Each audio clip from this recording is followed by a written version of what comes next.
Welcome back. We are helping you prepare for drive-thru or virtual career fairs with Salway, Majeed, and Damian Birkel. If you have questions you want to ask about the job hunt, text them to us, 336-379-5775. Okay, Salway, please talk about some of these virtual events and the things that you need to keep in mind if you plan on going to one. Absolutely. So for those events, the key is really just to be prepared. Before you even log in or before you show up to the event, you need to find out who's going to be there. Take a look at guilfordworks.org or give us a call at the Career Center so we can let you know what companies and what positions will be there. So once you show up, you're going to get started with your interview process, and you'll be doing something called speed interviewing. You'll get about 15 minutes to impress. So here are my tips. If the job fair is in person, think carefully about what to bring and what you're going to say. Practice that elevator pitch before you go in so you know how to introduce yourself in 30 seconds or less. You're going to do the same thing if it's a virtual hiring event. And then just practice proper etiquette. Make sure you got your questions down, your responses down, pace your answers, thank the interviewer for their time, make sure you get their information so you can follow up, and then you wrap it up.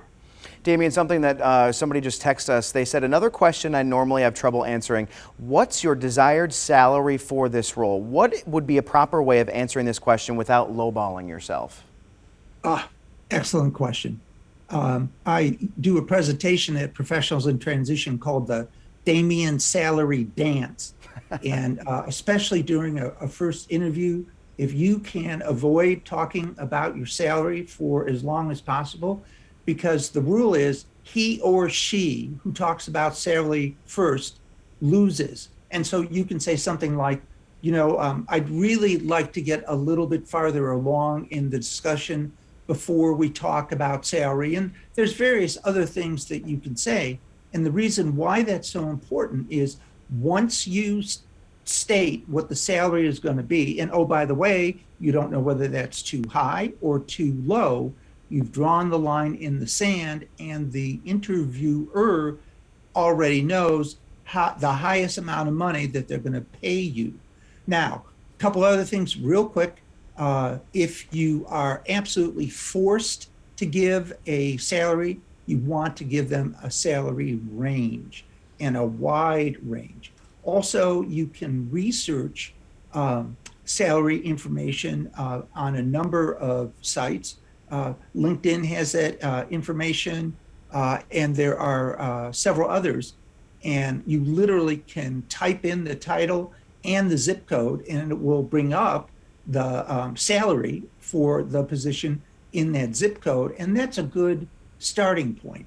And again, if you get pushed beyond relief, what you can do, I always went to the highest price point in the research, and I always used to say, X amount of dollars is a great place to begin. And one final thought, and that is, I always used to look at the person and smile and say, I'm sure there's a salary range for this position.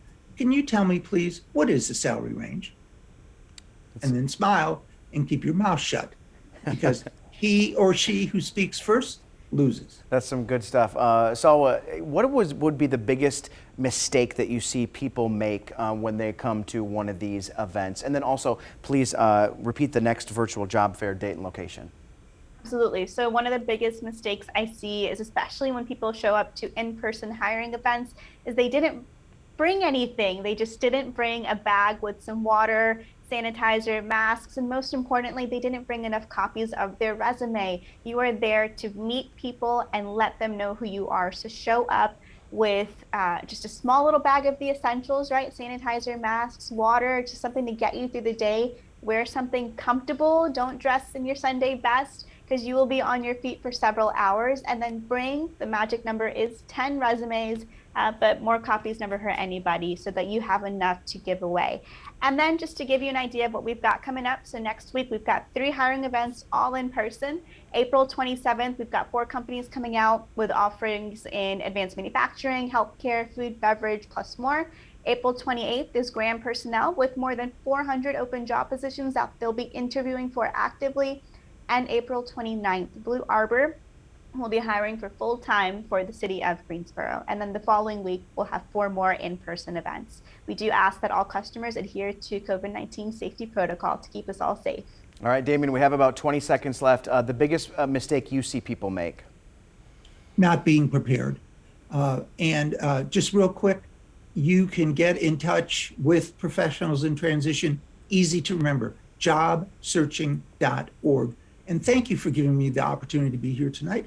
Absolutely. Same here. Damian, Salwa, thank you so much for your help. I'm sure it will be helping plenty of people. And we'll be right back. Stay with us.